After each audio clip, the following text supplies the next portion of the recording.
आप लोग पता नहीं इतने भोजन के पीछे क्यों पड़े हैं। पकवान, गरिष्ठ पदार्थ ये उपासक के लिए वैसे ही अनुकूल नहीं है। आप मूंग का हलवा पाएंगे, आप बादाम पिस्ता पड़े हुए पदार्थ पाएंगे, आप भजन करेंगे कैसे? मतलब क्या केवल रसेंद्री की तृप्ति ही हमारा उद्देश्य है क्या? कैसे तुम्हें ये बात अच्छी लगती है कि हमें पदार्थ भरपेट पाने? अरे हमें भरपेट भजन करना है। अब वो देखने को नहीं मिलती वो बात जो पुराने साधकों में एक जलन होती है, एक ताप होता है भगवत प्राप्ति के लिए। हर समय भजन के लिए व्याकुल रहता है, उपाय करता रहता है, नई नई युक्तियां सोचता है भजन के लिए। और हम नई नई युक्तियां सोचते हैं भोजन के लिए। आज ये कब तक खाते रहोगे? शरीर को कब तक पोषित करते रहोगे? मरेगा, नष्ट होगा। जिस काम के लिए है वो काम बना लो। ये तुम्हारा शरीर नहीं है, तुम शरीर नहीं हो, ये नष्ट होगा, मान लीजिए। आप यदि गलत क्रिया नहीं कर रहे हैं और आपका पेट साफ है तो विश्वास मानो, ये ब्रह्मचर्य वो चीज नहीं कि स्वाभाविक नष्ट होती जाए। जिनको ये है कि होती है, तो यदि 8 दिन में आपने नष्ट किया है और अब आप रोकना चाहते हैं तो वर्षों आप नहीं रोक सकते। वो 8 दिन 10 दिन के अंतर्गत नष्ट होगा, स्वाभाविक नष्ट होगा। अगर आप छेड़ेंगे नहीं तो धीरे धीरे अंतराय बनता चला जाएगा, एक दिन आप ब्रह्मचारी हो जाएंगे।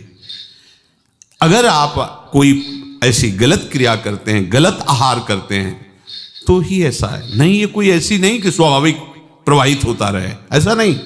ये आपकी गलती का परिणाम है। आपने बहुत ही गलत कार्य किए, अपने ऊपर गलत किया, इसीलिए आपकी ये दुर्दशा है कि आपकी धातु जाते। ये धातु रोग जानते हो किनको होते हैं? विषयी पुरुष को, पामरों को, जो नीच प्रकृति से नीच क्रियाएं करते हैं। ऐसे ये धातु कोई ऐसी चीज थोड़ी कि स्वाभाविक निकल जाती है, ऐसा नहीं है। एक मनोवाह नाड़ी है अंदर। भीष्म पितामह जी परम ब्रह्मचारी हैं, वो वर्णन करते हैं। अगर उसको ताप नहीं पहुंचा मनोवाह नाड़ी को तो वीरपात हो ही नहीं सकता। ये तभी पात होता है जब उसका ताप की 2 प्रक्रियाएं, पहला चिंतन, दूसरी क्रिया। अगर आपने कामाशक्त होकर चिंतन किया तो कामाग्नि मनोवाह नाड़ी को ताप से युक्त कर देगी। अब वो क्रिया हो ना हो, वो आपका नष्ट हो जाएगा। आपने कोई क्रिया की तो नष्ट हो जाएगा, नहीं कोई सवाल ही नहीं उठता। ये नई नई अवस्था के बच्चे धातु रोग से ग्रसित हो रहे हैं, कमर दर्द कर रही है, आंखों में कम दिखने लगा है, ये परेशानियां वो परेशानियां। इसका कारण आप हैं। आप देखिए ना, इस विषय पर कोई चर्चा नहीं करना चाहता, ना सुनना चाहता है। केवल पशुवत आचरण के लिए छूट मिल जाए बस। सावधान रहिए, ये जीवन खिलवाड़ नहीं, चाहे आप गृहस्थ हो चाहे विरक्त हो। ये जो ब्रह्मचर्य है ये आपको अच्छा गृहस्थ बनाएगा, ये ब्रह्मचर्य आपको अच्छा उपासक बनाएगा। अगर आप इसको यूं ही छीड़ करते रहे, चाहे गृहस्थ हो या विरक्त हो, तो आप किसी काम के नहीं रह जाएंगे। ध्यान रखना, किसी काम के नहीं रहे। कुछ दिनों के बाद आपके शरीर में जगह जगह पीड़ाएं होने लगेंगी, चिंतन आपका सामर्थ्यशाली नहीं रह जाएगा, स्मृति शक्ति आपकी लोप होने लगेगी, और जिसे आज की भाषा में डिप्रेशन कहते हैं उसके शिकार हो जाओगे। देख लेना, आप देख लेना, मान लेना। ब्रह्मचर्य ऐसी सामर्थ्यशाली, एक बार श्लोक बोलो कंठस्थ हो जाएगा। अगर शरीर स्वस्थ है, कोई अन्य औषधियां या अन्य इस तरह के विकारात्मक पदार्थ अंदर नहीं जाते, और ब्रह्मचारी तो एक बार पूरी बात बोल लो, चाहे जब सुन लेना हो, जीवन में सुनाई दे देगी। आपको स्मृति नहीं, प्रभु की स्मृति नहीं, आपको अपनी दिनचर्या की स्मृति नहीं। साधक का दर्शन मात्र सुख प्रदान करता है। कैसा स्वरूप होता जा रहा है, कैसी आपकी भावना बनती जा रही, कैसी आपकी दिनचर्या होती जा रही। कभी लौट कर देखो ना अपने जीवन में। सबसे प्रार्थना है, केवल प्राण पोषण के लिए ही भोजन है, स्वाद के लिए नहीं है। ये इंद्रियों के विषयों में मत फंसो। कुछ दिन तो आप ऐसा करके देखो। अब ऐसा भी नहीं कि हट करके आप शरीर को नष्ट करने वाला चेष्टा शुरू कर दो, भाई हम आधी रोटी पाएंगे या ऐसा नहीं, तो कई दिन चलेगा। युक्ताहार विहार से उचित भोजन करो। कई बार कहा है, शरीर को यदि कमजोरी महसूस हो रही तो दूध ले लिया, नहीं महसूस हो रही तो हाथ जोड़ दिया। नहीं आवश्यकता नहीं, जब होगी तो ले लेंगे, घर ही तो है ना। आवश्यकता है फल ले लीजिए, नहीं आवश्यकता है नहीं डालेंगे शरीर में। फल क्यों डालें? जरूरत नहीं तो हम क्यों डालें? जितनी आवश्यकता उतना भोजन पाया, नहीं तो राधे श्याम और पाइए आप। हमारा एक बार से काम चल जाता, भोजन से नहीं पाना 3 बार बाल भोग राज भोग, सब क्यों आप इस पे परेशान हो रहे? ऐसी ये दिनचर्या आप लोगों की कोई भी हो, ठीक नहीं है। आप भगवदाकार वृत्ति नहीं कर पाएंगे। वृत्तियां तो वही, चाहे शरीर में लगा लो चाहे प्रभु में लगा लो। तो यहां प्रभु कह रहे हैं योन्ता सुखोन्तरा रामस, जो केवल अपने आराध्य देव के सुख में सुखी रहता है, आराध्य देव के सुख वाला है। और यहां विषयों के सुख वाला हम बनना चाहते हैं और चलते हैं परमार्थ के मार्ग पर। सावधान रहिए, बाह्य विषय दुख योनया हैं। आप देख लीजिए, भगवान के वचन हैं, इनसे दुख ही प्रकट होगा। उचित आहार, बहुत संयम चाहिए साधु को, बहुत संयम चाहिए। चाहे साधु का मतलब हम केवल भेष नहीं ले रहे, साधुता के मार्ग से ले रहे हैं, भगवत प्राप्ति के मार्ग से ले रहे हैं। ये आहार विष भी है और अमृत भी है, दोनों बातें जान लीजिए। क्षुधा रूपी व्याधि की केवल चिकित्सा भोजन से करनी है। ये विलासिता बंद करो अपनी जबान की। बनने को सृष्टि में सब कुछ है, सब कुछ के भोगता हो क्या तुम? ऐसे श्री जी की रसोई में सब कुछ बन रहा है, तुम सबके भोगता हो क्या? प्रसाद में वो देखा जो हमारी आते पचा सकती, थोड़ा डालो, रात दिन भजन में रहो। जो अधिक भोजन करने वाला है वो मानसिक निरंतर नाम जप नहीं कर सकता, पक्का नहीं कर सकता। बातें बनाने से नहीं होती, जब मार्ग में चला जाता है तब पता चलता है। अगर आप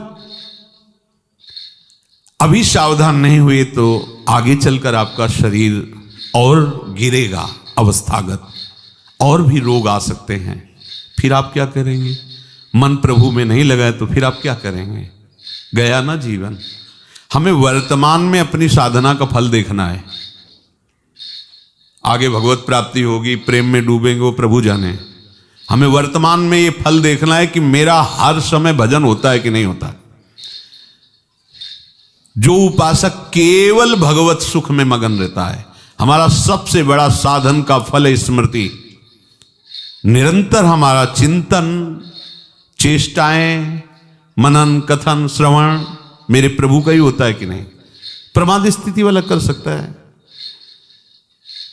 पेट बढ़ता चला जा रहा है, चर्बी शरीर की बढ़ रही, उठने झुकने में परेशानी, भजन करोगे?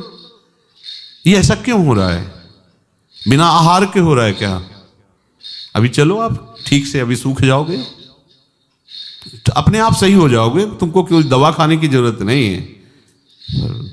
आपका तप बढ़ेगा, आपकी पवित्रता बढ़ेगी, आपका तेज बढ़ेगा, आपका भजन बढ़ेगा। अल्पाहार करो, शांत प्रसन्न रहोगे। देखो ना, जब पेट साफ हो और शरीर स्वस्थ हो, शांत एकदम, मन बुद्धि एकदम सतोगुण में स्थित है, आनंद आ रहा है। 2 रोटी दोपहर के ले ली, 2 रोटी शाम के ले ली, खूब भजन करो। बनने को कुछ भी बने, यही तो खास बात है। हर वस्तु उपस्थित है, लेकिन आपको केवल अपने जीवन पोषण के लिए लेना है। यह थोड़ी कि सब कुछ है। यही आपकी जितेंद्रियता की परीक्षा है। जो अच्छे पदार्थ बने उनकी अच्छी भावना मत रखो, वो तुम्हारे भजन के नाश का कारण बनेंगे। ये हम अनुभव की बात कहते हैं। थोड़ा ले लिया, कभी बाई चांस वाली बात अलग है। थोड़ा गुलाब जामुन बट रहे, 1 रख, मन कह रहा 20, 1 रख दीजिए बस। पहली बार कह दिया, अब दोबारा हमसे मत पूछना। कोई पदार्थ थोड़ा रख लिया। आप ये बात को समझो, ये प्रवचन में कहने की बातें नहीं, पर इसलिए समझा रहे कि जैसे घर के सदस्यों को तो ऐसे हम आपको बता रहे, घर के सदस्य जैसे, ये बहुत आवश्यक है। ये भोजन जहर भी है, अमृत भी है, दोनों बातें समझ लो। ये आपका जो समय बर्बाद हो रहा है ना, नींद, प्रमाद स्थिति, निरंतर भगवदाकार वृत्ति ना रहना, ये सब इसका मूल कारण आपका आहार है। कई दिन भोजन नहीं मिलता साधुओं को। ऐसा नहीं कि ऐसे कहीं डाउन मिले, ऐसा नहीं होता। उनका सिंहवत स्वभाव रहता है, क्योंकि संयम, साधु का अस्त्र संयम है, उपासक का अस्त्र संयम है। मान लो आप लोग संयम के मार्ग पर चल रहे हो, उतना केवल भोजन आज से पाओ। हमारी प्रार्थना मान लो, आज्ञा मान लो, उतना पाओ। सेवा में तुम्हें थकान न महसूस हो, प्रमाद स्थिति न हो, पेट में कब्ज न हो और मन प्रमाद में स्थित न हो। सूखी रोटी और दाल पाने वाले का मन काम चिंतन नहीं करता, ध्यान रखना। वो हलवा, पूड़ी, कचौड़ी, रसगुल्ला खा के देख लो, अगर काम चिंतन न हो तो हमें बताना। ये प्रवचन पर्सनल है, आपके लिए है, अपने लिए है। इसको धारण करो, तभी आगे बढ़ोगे। आप खान पान अपना ठीक नहीं रखेंगे तो साधना आपकी नहीं बनेगी, आप निराश हो जाएंगे भगवत मार्ग से, और प्रमाद स्थिति जरूर आ जाएगी अच्छे पदार्थ पाने वाले को। आप चैन से सो नहीं सकते, इंद्रियां आपको सोने नहीं देंगी। थोड़ा सा तो आप इस बात को समझिए, आप किस मार्ग के पथिक हैं। आप अच्छे अच्छे पदार्थ पाएंगे और चैन से सो जाएंगे, ऐसा कैसे हो सकता है? इंद्रियां बहुत बलवान, बलवान इंद्री ग्रामो विद्वानम अपि कर सती, बड़े बड़े ज्ञानियों और विद्वानों को भी भ्रष्ट कर दे वो इंद्रियां, प्रमथन स्वभाव वाली। वो आप रसगुल्ला और हलवा खा करके सोचते हैं कि हम अपनी इंद्रियों पर विजय प्राप्त कर लें। कभी थोड़ा प्रसाद रूप अलग बात है। मित्रों, आज पूज्य श्री प्रेमानंद जी महाराज ने हम सभी लोगों को सीमित भोजन करके कैसे स्वस्थ रहा जा सकता है, और साथ ही भजन कीर्तन में हम कैसे अपना चित्त अधिक से अधिक लगा सकते हैं, इस विषय में बहुत ही सुंदर प्रवचन हम सभी लोगों को सुनाया है। आशा करता हूँ इस प्रवचन से हम सभी लोग कुछ न कुछ शिक्षा अवश्य ग्रहण करेंगे। कल पूज्य श्री प्रेमानंद जी महाराज का कोई नया शिक्षाप्रद प्रवचन लेकर आप लोगों के समक्ष प्रस्तुत होंगे। तब तक के लिए राधा राधा।